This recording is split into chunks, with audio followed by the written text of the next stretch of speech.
Hey guys, welcome back my YouTube channel, Facebook channel and Instagram channel. तो आज आप लोगों को ना तो मैं ये कहूँगी कि मुझे फॉलो करो इंस्टाग्राम पे, ना मैं कहूँगी यूट्यूब पे सब्सक्राइब करो, और ना ही मैं ये कहने वाली हूँ कि मुझे फेसबुक पे आप फॉलो करो, क्योंकि इन तीनों से मुझे कोई इनकम नहीं आता है।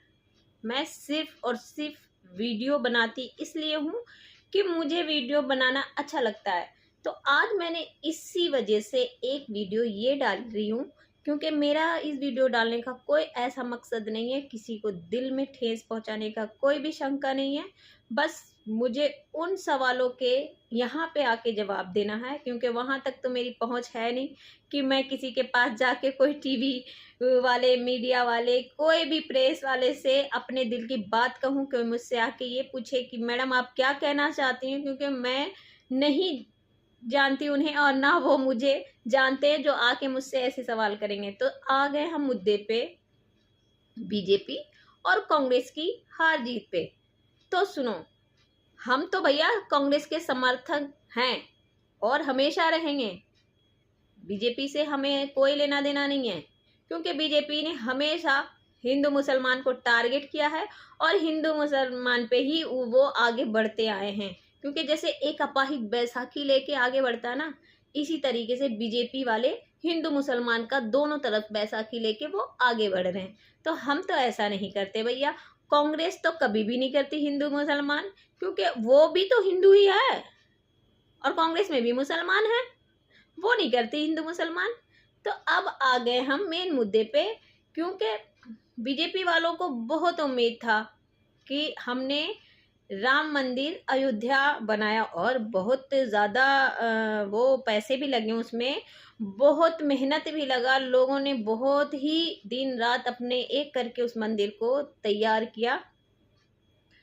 अब क्या हुआ, अयोध्या से बीजेपी हार गई। ये तो भैया बहुत शर्म की बात है, बहुत ही बड़ी शर्म की बात है कि जिस जगह से 40 साल लड़ाई कर रहे थे बीजेपी वाले, 40 साल से ये चीजें लड़ रहे थे, और लास्ट में राम जी को अयोध्या में लाया और अयोध्या मंदिर बनी, अयोध्या से ही हार गए। हारे क्यों? वहां के साधु संत रो रहे कि अयोध्या वाले ना मोदी जी के हुए ना योगी जी के हुए। तो वो कहते हैं कि जो राम जी के नहीं हुए वो मोदी जी योगी जी के क्या होंगे। तो मेरी उन लोगों से हाथ जोड़ के विनती है, जो वहाँ साधु संत जो बैठ के बोल रहे ये चीज़, तो आप लोग पहले बताओ कि कहाँ पे गीता में लिखा हुआ है, कहाँ पे कुरान में लिखा हुआ है कि दिल तोड़ो सबका। श्री राम कहते हैं कि हृदय किसी का ना दुखाएं, क्योंकि हृदय को दुखाना बहुत बड़ी गंदी बात है, बहुत गुनाह, जिसको हमारे में गुनाह बोलते हैं, गुनाह है वो, पाप। और आप लोगों ने तो वही किया अयोध्या वालों के साथ। कितने घर जिन्होंने अपने पूरी जिंदगी की पूंजी लगा के बनाई होगी, एक पल में बुलडोजर चलाया आपने। कितने काम काज करने वाले उनको बिना काम का बैठा दिया, हाथ पैर तोड़ के। कितने घरों को बेघर कर दिया, बेसहारा कर दिया। उन मासूम बच्चों की चीख पुकार सुनी थी तुम लोगों ने, जो आज बाबा ये कहते हैं कि अयोध्या वाले किसी के नहीं हुए। तो उनकी हाय कहाँ जाएगी बाबा जी? आपके जो टेसुए झूल रहे हैं उनकी हाय कहाँ जाएगी?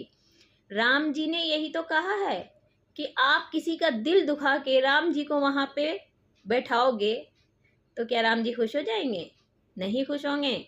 आपके क्या कि जो आप गीता पढ़ते हो, जो आप वो पढ़ते हो अपने, जो भी है मैं जानती नहीं हूँ, तो उसमें ये नहीं लिखा हुआ है कि किसी का हृदय नहीं तोड़ना चाहिए?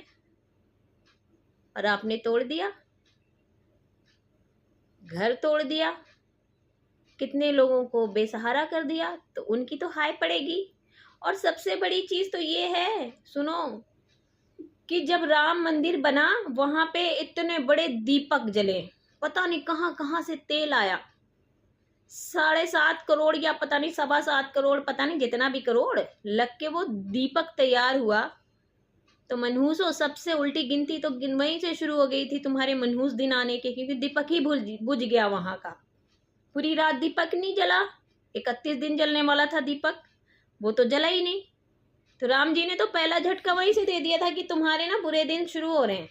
तो तुम कैसे जीत जाते अयोध्या से,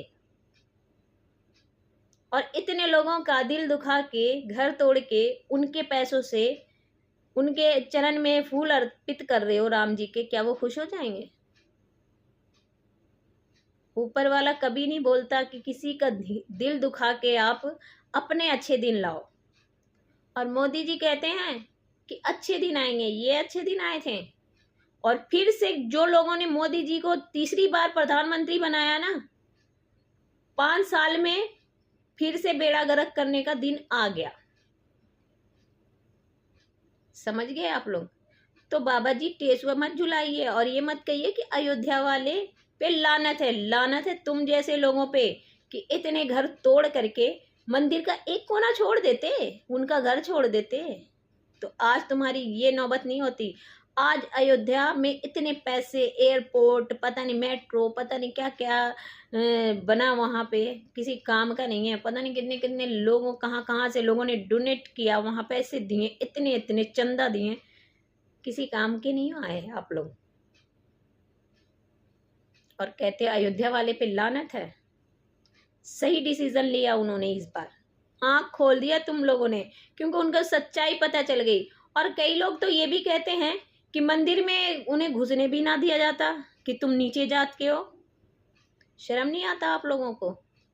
ऊपर वाले के यहाँ कोई जात और कोई बात नहीं होता।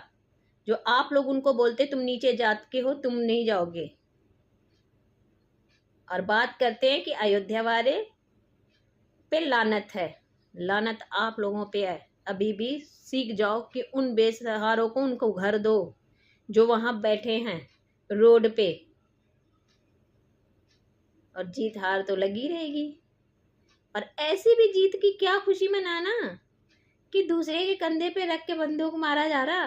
अरे हम तो हार के भी खुश है। कांग्रेस वाले, देखा कांग्रेस वाले कोई भी किसी के भी शक्ल पे 12 बजा हुआ? 12 तुम लोगों पे बजा हुआ, बीजेपी वालों पे अभी भी धक धक धक धक कर रहा कि सरकार बनने के बाद भी भैया हमारा चलेगा ट्रेन आगे कि नहीं चलेगा। तो कोई बात नहीं, आज के लिए इतना ही। और ध्यान रखें, मैं हर एक इंसान से यही कहती हूँ कि प्लीज़ किसी को भी बेघर ना करें, किसी का दिल ना तोड़ें। हिंदू मुसलमान ये चीज़ें करना बिल्कुल छोड़ दें, क्योंकि हम एक हिंदुस्तानी हैं और हम हिंदुस्तान में रहते हैं यार। हमें इन चीज़ों को तो बिल्कुल भी बोलना ही गुनाह है, हमें नहीं करना चाहिए ये चीज़ें। ये तो सीट कुर्सी वाले अपनी कुर्सी के चक्कर में फालतू की बातें करेंगे, पर हम तो एक अच्छे इंसान हैं, हम तो एक अच्छे नागरिक हैं, हम इंडियन हैं, हिंदुस्तानी हैं। हमें ऐसा नहीं करना चाहिए। तो जय भारत, वंदे मातरम, जय हिंद।